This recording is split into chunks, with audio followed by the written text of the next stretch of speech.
ভারী থেকে অতি ভারী বর্ষণের একটা সতর্ক সংকেত জারি করেছে। এটা আরো ৪৮ ঘন্টা আমরা আশঙ্কা করছি। ভোর ৬টা থেকে দুপুর ১২টা পর্যন্ত আরো ৮২ মিলিমিটার বৃষ্টিপাত রেকর্ড করা হয়েছে ঢাকাতে। পরবর্তী ২৪ ঘন্টাতে বৃষ্টিপাত থাকবে ৩০০-র বেশি বৃষ্টিপাত রেকর্ড হয় চট্টগ্রাম অঞ্চলে। আবার এখন কিন্তু বর্তমানে এই চট্টগ্রাম অঞ্চলের যে ভারী বা অতি ভারী বৃষ্টি ছিল এখনো অব্যাহত রয়েছে, কিন্তু তীব্রতাটা কিন্তু কমে আসছে। এবং আজকে ভোর ৬টা থেকে সকাল ৯টা পর্যন্ত ৩ ঘন্টায় কিন্তু আরো ৪১ মিলিমিটার বৃষ্টিপাত রেকর্ড করেছে। কক্সবাজারে ১৪৫ মিলিমিটার বৃষ্টিপাত রেকর্ড করা হয়েছে।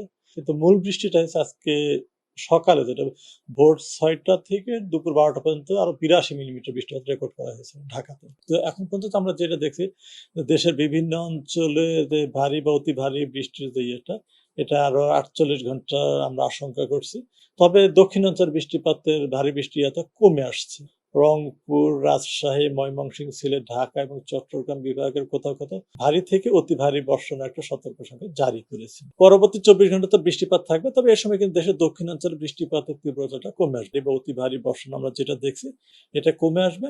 তো বৃষ্টিপাত থাকবে, সেক্ষেত্রে হালকা থেকে মাঝারি বৃষ্টি এই দেশের বিভিন্ন স্থানে হবে। তো বৃষ্টিপাত থাকবে, যেহেতু বর্ষাকাল বৃষ্টি থাকবে, কিন্তু অতি ভারী বৃষ্টি বা ভারী বৃষ্টির যে আশঙ্কা আমরা যেটা দেখছি সেটা ৪৮ ঘন্টা পর অনেকটা কমে আসবে। বর্ষার বৃষ্টি তো আইসোলেটেড না, যখন বৃষ্টিপাত এই সাইডে যখন হয় ওই পাশ দিয়েও হয় বৃষ্টিপাতটা। তো উত্তর পূর্ব ভারতের অঞ্চল ছাড়া বাংলাদেশের দক্ষিণ পূর্বাঞ্চল বৃষ্টিপাতটা এই সময়টা সক্রিয় থাকে এবং এই সময়টা বৃষ্টিপাতটা বেশি হয়। এবং যে বন্যার যে ব্যাপারটা, বন্যা পূর্বাভাস কেন্দ্র ভালো বলে, তবে আমরা যতটুকুই আমি জানি সেই ব্যাপারে তো বাংলাদেশের যে আভ্যন্তরীণ যে বৃষ্টিপাত, এই বৃষ্টিপাত কিন্তু বাংলাদেশের বন্যার জন্য উল্লেখযোগ্যভাবে কিন্তু দায়ী না। কিন্তু আপার ক্যাচমেন্টে অর্থাৎ বাংলাদেশের বাইরে যে বৃষ্টিপাতটা হয় এবং এই বৃষ্টিপাতটা কিন্তু বাংলাদেশের ভিতরে প্রবাহিত হয় এবং এই বাইরের বৃষ্টিটাই মূলত বন্যার জন্য মূল দায়ী।